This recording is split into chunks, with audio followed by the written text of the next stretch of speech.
You're listening to Money Making Mothers with Karla Edwards, where we discuss the highs and lows of being a working parent, how to master the art of spinning plates, and to remind ourselves that just because you became a mother does not mean your dreams no longer exist. You can have it all.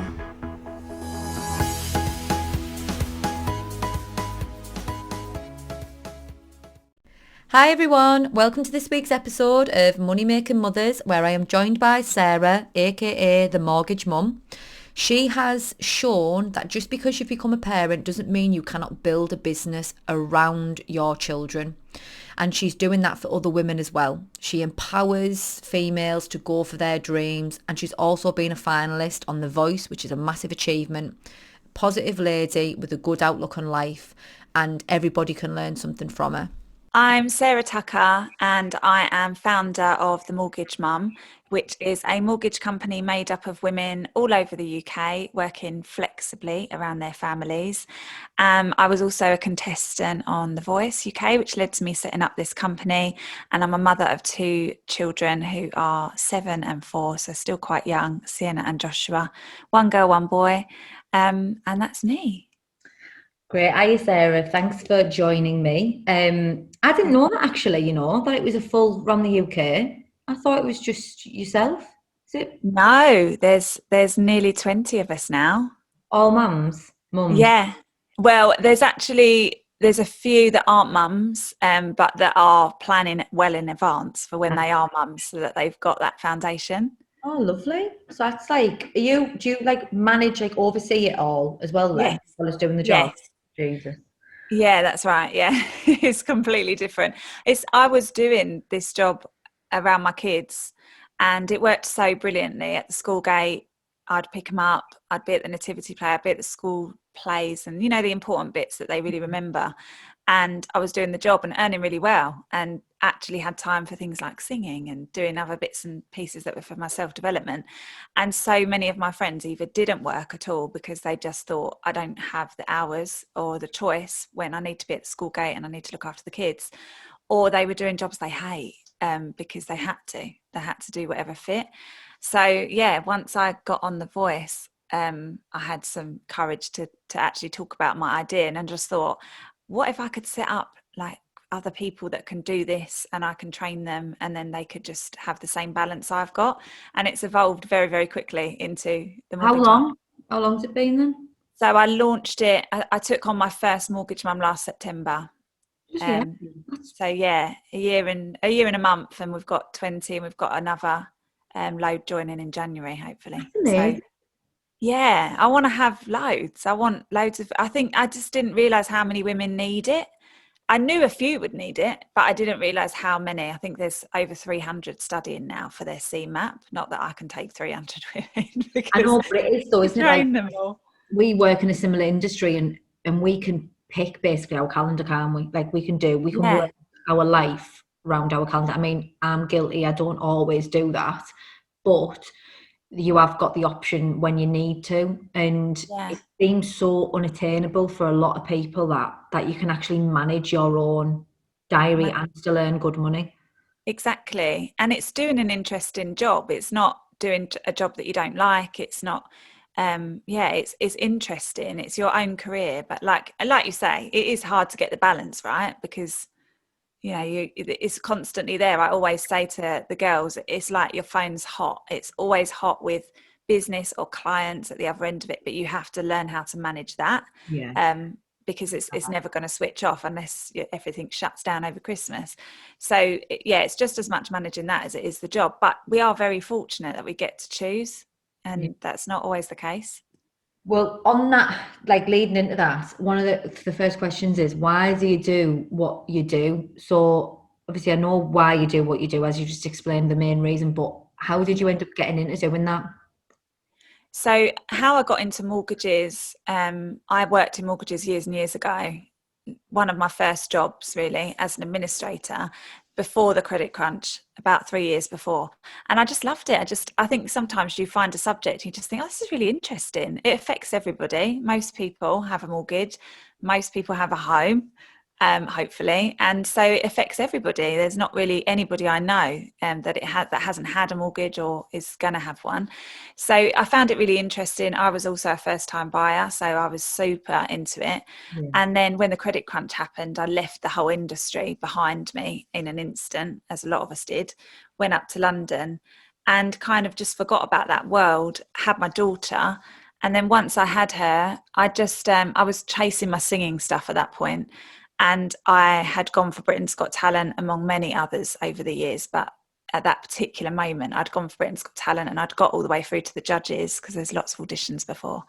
And they let me down, basically. They said they've let me down many times, but they let me down this particular occasion. It just hit me really hard. They said on the Monday I'd be auditioning. I was so ready because I had my daughter. I think I was even more motivated. Yeah. And so for them to just let me down at the last minute, and I'd had so many things happen before that, I just thought, I'm done. Like I can't do this anymore. I've got a child now. I've got different priorities.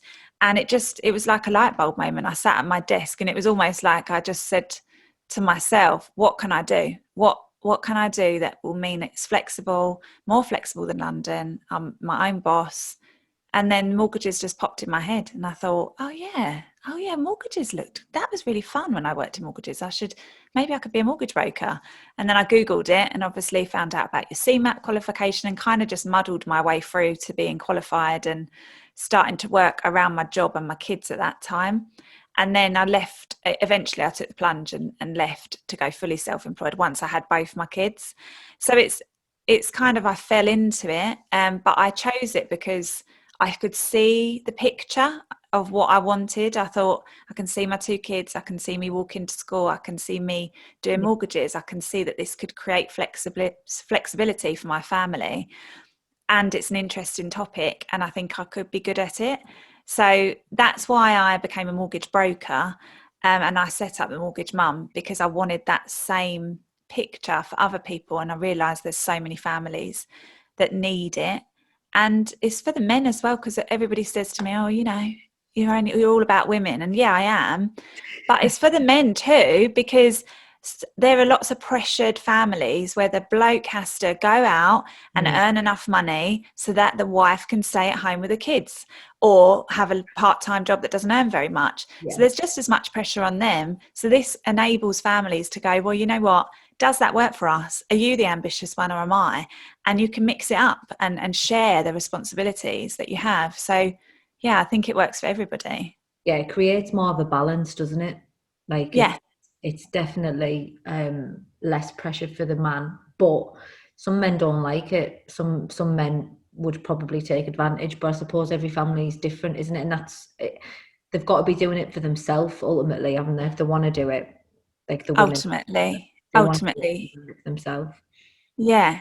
And some women need permission to do something for themselves, and some women need to be told, you can do this and you are good enough and you've got this. So many women need to be told that, probably all of us at some point. And I want to be that person that sees something in someone that they've forgotten about, that maybe has been turned off for a while, and pulls that out of them and makes them do something for themselves that ultimately will serve the family as well. Yeah, because it's like anything, isn't it? Every family, whatever your role is in the family, whether you're the breadwinner, whether you're the stay at home, whether you're doing, a side job, your role is vital in the circle of the family. And absolutely, it's amending it to suit not only you, but like your children, your husband or your wife, and like your type of industry, especially when you can pick and choose when you work, and the value in terms of what it brings in financially, so much better. I just don't think enough people know about it. It's really, really under advertised. Definitely. And your industry is the same, right? It's all very connected, isn't it? The insurance I could see this, working for insurance brokers also. It's something I think scares a lot of people because they see the letters after your name and they think, oh, financial advisor, I could never do that. I'm just not clever enough, or I don't have enough grades or whatever. But it's not to say anyone can do it, because it is a serious job and it is a skill. but lots of people can learn how to do it and can be really good at it. The main thing is whether you can listen to somebody else and care enough to try and help them and take what they're telling you and turn it into advice. And there's lots of people that have that skill. You love your job, don't you? Yeah, I do. Proper tell. Like Yeah, I do. see your face when you're talking about it, and you look so like happy when you're talking.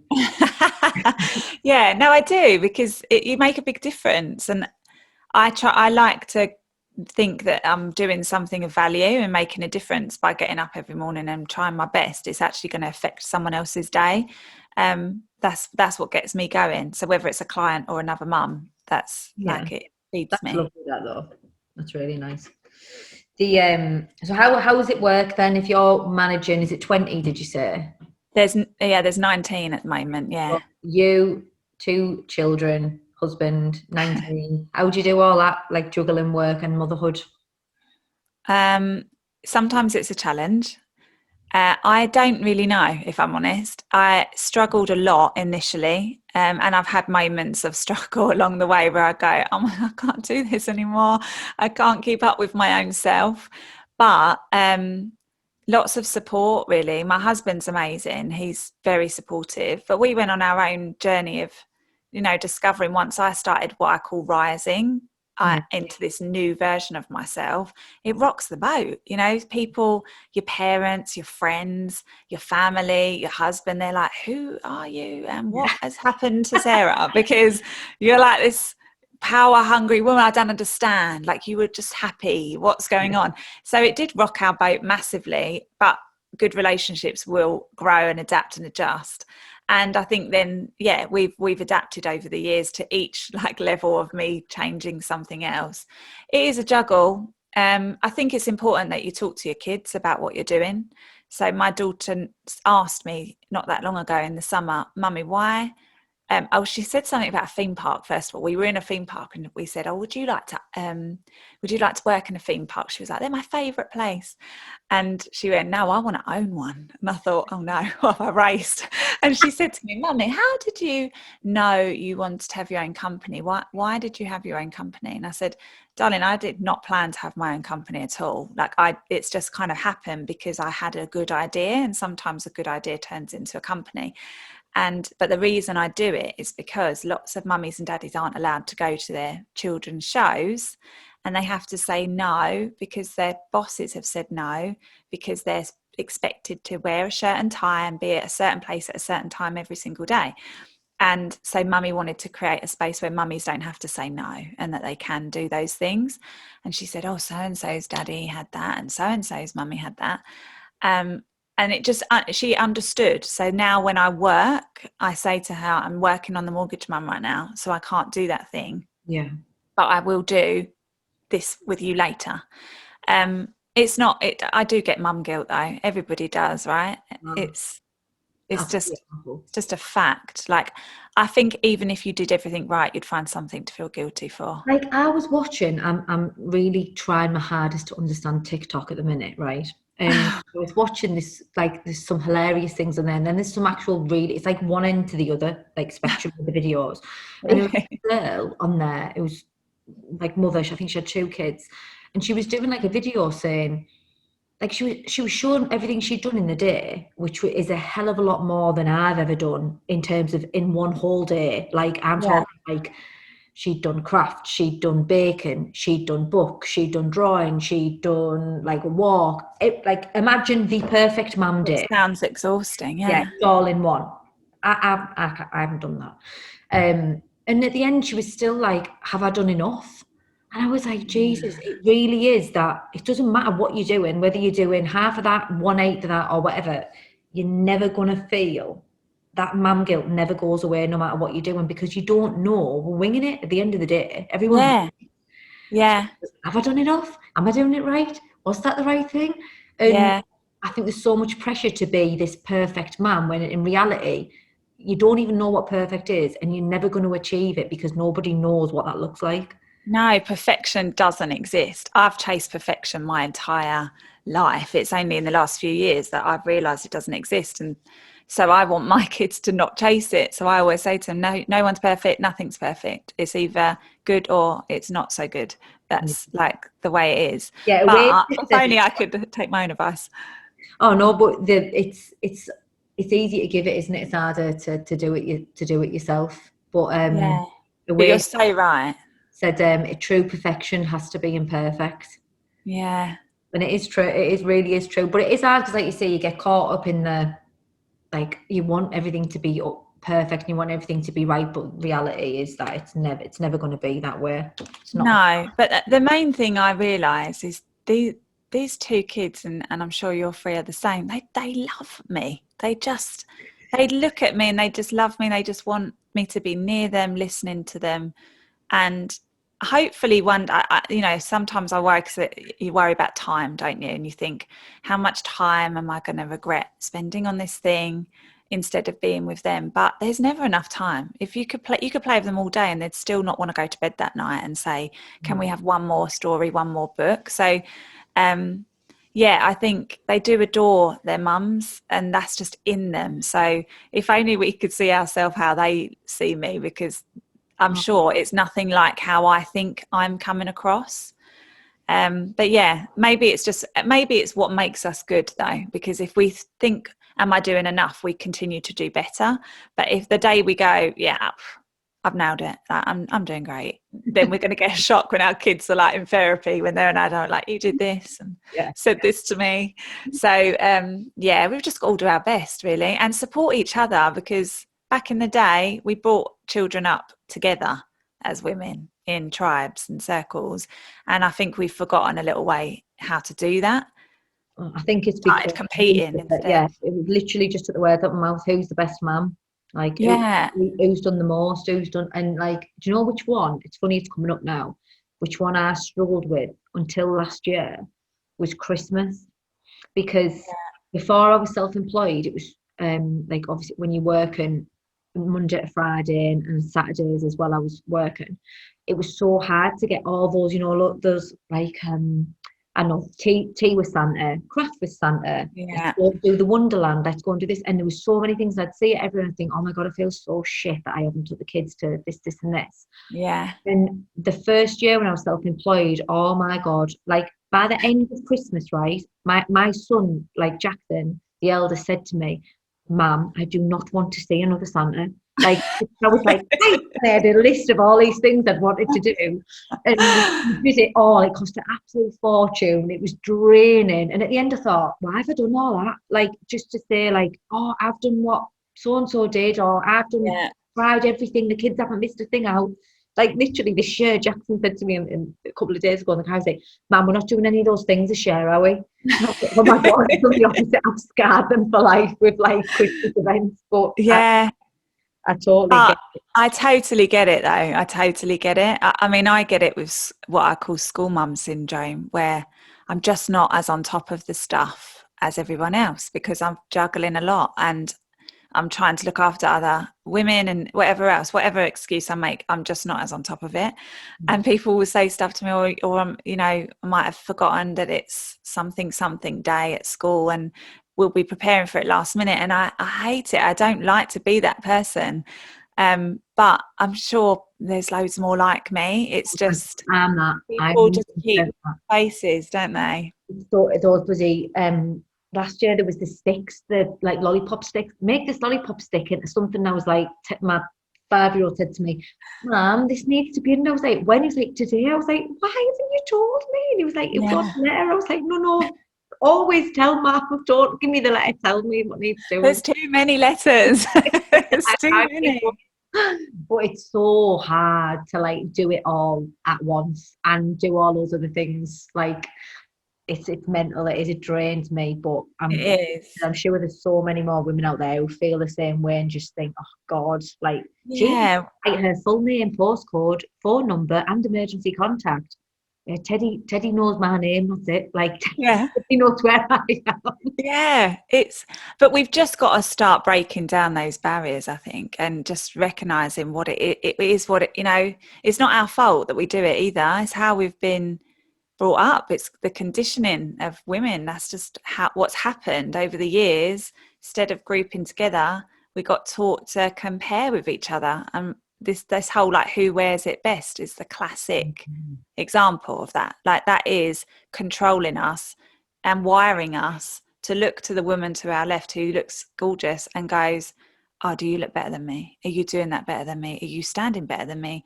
Are you wearing that better than me? And it gets in your head. You don't even realize it's happening. So it's not our fault, but I think it's the job of like people like you and me who have got a voice and who are having people listen to remind people that like we're here to be together and we're better when we're together and we rise above all of that stuff.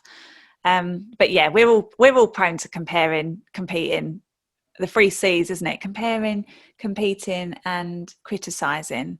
But I have to catch myself. If I find myself there, I'm like, oh no, you know better than that. From now on, that's a good tip. That I'm gonna, if I feel myself doing it, just remind myself that it's not good for me, the kids, or the other person. It's not good for it doesn't serve any of us, but we all do it. So you have to forgive yourself for doing it and then notice it. That's the first step. Notice, oh, I'm doing that again. Okay, I'm going to choose another thought. Oh, I'm sure that'll help a lot of people listening to that. Like I've never thought of it like that, but you're right.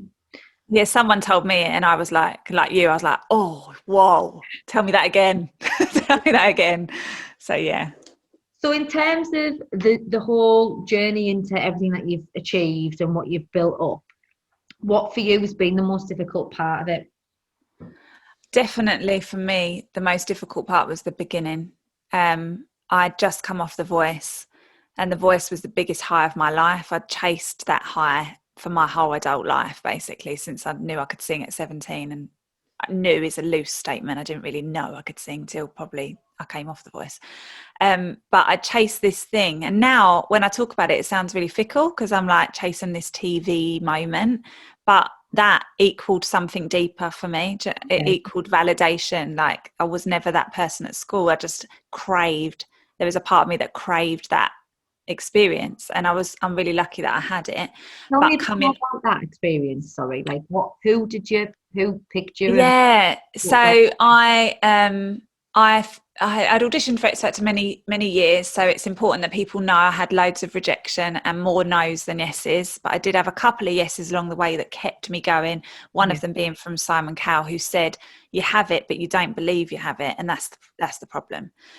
You need to start showing that confidence because it makes people uncomfortable if they can see you don't believe it, which I get. So I worked on that, but it's hard to teach yourself to be confident. So after sort of postnatal depression and whatever else, a lot of self-development, I applied for the X Factor again, like a glutton for punishment, and The Voice, because I was like, right, I'm going to do this properly and I'm not going to try and think what they want. I'm going to turn up as me, and that's it. That's all. That's my only target, is to turn up as myself. And as it happened, I went on X Factor first. That all fell through again. And then The Voice contacted me. And I just had this feeling, like this gut feeling, that I thought, I think this could be it. I think this might happen this time because I've got my shit together. Excuse my language. Like I know who I am. I know what I'm coming with. And I'm not playing the same game anymore. I'm going to just turn up to sing. And I got a blind audition, which was just so exciting. So I showed Sienna. I was like, this is The Voice. She was really upset about Simon Cowell. She was excited to meet him. And I said, this is The Voice. And she was like, what is this? She was 5. I said, if they like you, they just listen to your voice. They'll turn and they press their button and the chair whizzes around. And she's like, oh, wow. And I said, I want to get 4. And she was like, whoa, Mum, you're going to get 4. I was like, do you think? And she's like, yeah, you're going to get 4 turns. I was like, that's what we're going to imagine. So what you have to do is imagine it. And if you imagine something and you feel it, it can 100% come true. Mum's had it with you. That's how I got you. And she was like, okay, I'm going to imagine, getting this dress. And she had a couple of things of her own, but this was big because I was teaching her about it. Yeah. So it wasn't just about 4 turns on The Voice or that moment. For me, I honestly felt like it was me validating to her that you've got a potential if you can train your mind. Yeah. And so the day of the blind audition, I prepared and I wanted Jennifer Hudson. So I'd made a mood board. If it was on the fridge, it had Jennifer Hudson's face going, turning. It had 4 turns. It had The Voice. It had a microphone, and it was just I was obsessed, to be honest. And I went on stage. I was so scared. I'd already had a panic attack and everything that day, but found my courage just before. It was like stepping out of an aeroplane. Not that I would ever do that in my life, but just before I went on, the woman kept saying, "Are you ready?" And I was like, no, I'm not. And she's like, "Take a deep breath and off you go." And I was like, "Wait, just wait. Can you just give me a sec? Wait, just wait. I just need to take one more breath." And then as soon as I went on stage, it always happens, but something just washed over me. And I thought, okay, here it is. This is the moment. So when they turned right at the blimmin' end, they made me sing the whole song. And I thought, I'm not going to get through. And she is watching me. But then, like all of us, we have the doubt, but we also have that other voice that whispers and says, "Hey, you've got this, you're good." And I had that doubt that when they're not turning and it's still red. And then that voice just went, "You've got 10 seconds, just sing for 10 more seconds." So I closed my eyes and I didn't open them until the end. And I heard the chairs, I heard the crowd going mental, and I thought someone's turned. When I opened, I saw 3 had, but not Jennifer Hudson. And I thought, come on, you're the one I want. And then all of a sudden she turned around right at the end. And if you ever see it, it's on YouTube, but I just stamped my feet and couldn't believe it, because I'd visualized it so much and I'd tried to imagine it so vividly. And I imagined her saying, "You sound a bit like Mariah Carey," which is what she did then go on to say. And I was looking at Sienna and I just thought, oh my God, I've just done it. Like, I've taught her the law of attraction at age 5. Like, what the heck is she going to go on to do? That's amazing. But also for myself and my teenager, like, I've just done it. I've finally had my moment and no one can take it away from me. It happened and it was magnificent. But the come down from those kinds of highs, getting through the battles, the knockouts, will.i.am, like, saying that, he's going to do this or that with me. It was such a high. It took me places that I've never been. And then it just ended. Like, ends. That's it. You go home. Sienna's crying. I'm crying. Mum and Dad don't know what to say. John doesn't know what to do with me. And I didn't know what to do with myself. Like, I'd set this company up and I was on such a high. I thought, yeah, I'll be able to do a company. It's gonna be amazing. And I came off and I just thought, oh my God, this is like grief. Like, I don't even know what to do with how I feel. I feel so lost because I'm not the person I was going into it. I'm like this whole new version. And Sienna was watching me all the time. Like, "Are you okay, Mummy? Why didn't you get through, Mummy? Why didn't she pick you, Mummy? Why weren't you the lifeline? Because they told you were going to be the lifeline." And I'm like, what have I done? Like, what have I done? I've taught her. What have I taught her? Like, I don't even know. I'm learning the lessons as we go. So it was really, really hard. That was the hardest bit, because I had to carry on with this business, and the business felt like a punishment to me, because I thought, this isn't what I want. I wanted to do that. I wanted to do all that stuff. I don't want to do this anymore. And but slowly, it healed me. Helping other people healed me, because these mums, them passing their CMAP exams, that felt like 4 turns to them. Do you know what I mean? That was their high, and they felt so good. And I just gradually got easier. But the beginning of starting any company or any new career is really hard, because you're so uncertain, you're so tired. And with kids as well, it's relentless, because you haven't got it all together and you're expected to keep carrying on. They still need dinners, they still need to go to school, they still need to be read to. Whether you're okay or not, that stuff has to continue. So I think starting a company was definitely, that's a really long answer, sorry, but no, it's a really good answer, because it's like, you're being totally honest. Like, the highs, it was really hard. Like, people will see the mortgage mum now and be like, sorry? They said, like, your highs are just as important as your lows, but they can, like you said, it's like grieving, isn't it, when it doesn't go the way you want it to go. Yeah, it was really hard. And people now will see the mortgage mum. Like, now they see the podcast coming out and they see that there's more women and they see all the glamour of it. And probably even my friends will forget about the year of graft, of designing all the logo and the documents and thinking, is this going to work, and cutting my salary in half to start a business. And it all that stuff people forget, but it's so important that you know it happened, and you know I had so many tears over starting this company and so many doubts and so many concerns, and now obviously it's going brilliantly. But it's so important that people know it's not always easy. That road to success or wherever you're heading, you got to be prepared for the ups and the downs, and especially as a mother, that can be really, really testing. So what is, as a mother, I know you've probably I think you've touched on it a little bit in that answer, but if your children could learn anything from you, what would it be? I want them to be courageous, courageous enough to fail and courageous enough to try, because the fear of failure stopped me from trying till I was 18. And that's such a waste of, that's such a waste, basically. So I want them to be courageous, and to be courageous enough to be themselves from day one, and whatever that ends up like, that's what I want for them, is just to be brave, really. That's a mint answer. I love that.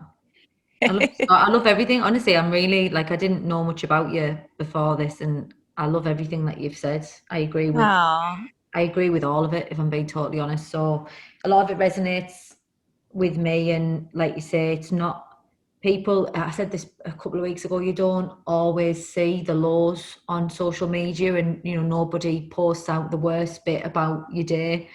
You only see the highs, and it's not always easy, but it's, I suppose, nothing worth happens easy, is it? No, and I think we want life to be easy, but I think we're here to learn. That's what we're here for. Like, that's what I believe. So you learn by growing, you learn by failing, you learn by trying, you learn by being out of your comfort zone, even though I love my comfort zone. I love staying in my comfort zone. So I think it's not meant to be easy. That's the thing. It's not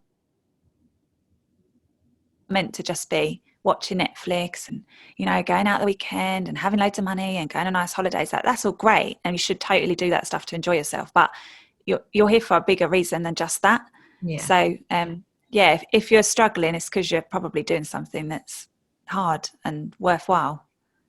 And if anyone wants to find you, or obviously again with your podcast, and get in touch with you, where would they find you at? So the Mortgage Mum podcast has only just launched, so we're on all the platforms, although I don't know why we're not appearing on Spotify yet, but I'll sort that out. So hopefully we will be on Spotify by the time you hear this. We're on all the social media platforms under Mortgage Mum, so LinkedIn, Instagram, Facebook, YouTube. And if you're interested in the singing stuff, I have Sing Mother Tucker on Instagram, where I share a few bits of me singing every now and again. I'm gonna look at that. Yeah, Sing Mother Tucker was intentional, because a lot of people go, "Oh, do you realise what you've done?" And I'm like, yes, it was intentional. It's meant to be funny. Get the joke. So that's where you can find me. Well, thank you so much for your time today, taking out your busy schedule. I've loved it. You're really incredible. Thank you so much. I'm looking forward to hopefully having you on mine soon. Yes. I haven't done one yet, so that'll be interesting. But amazing. I'd like to be on, and I'm sure a lot of women will take a lot from what you've just said, and they should really consider what you're saying in terms of their career and things. I think it'd be amazing for a lot of people out there who probably haven't thought that they'd be capable of doing it, but they are, and you're proof of that. So thanks very much. Thank you so much.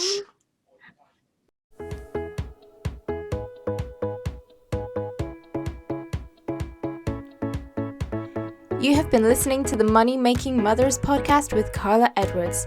If you have enjoyed the show, then leave a 5-star review on iTunes. Make sure to tune in next time, and don't forget, you can have it all.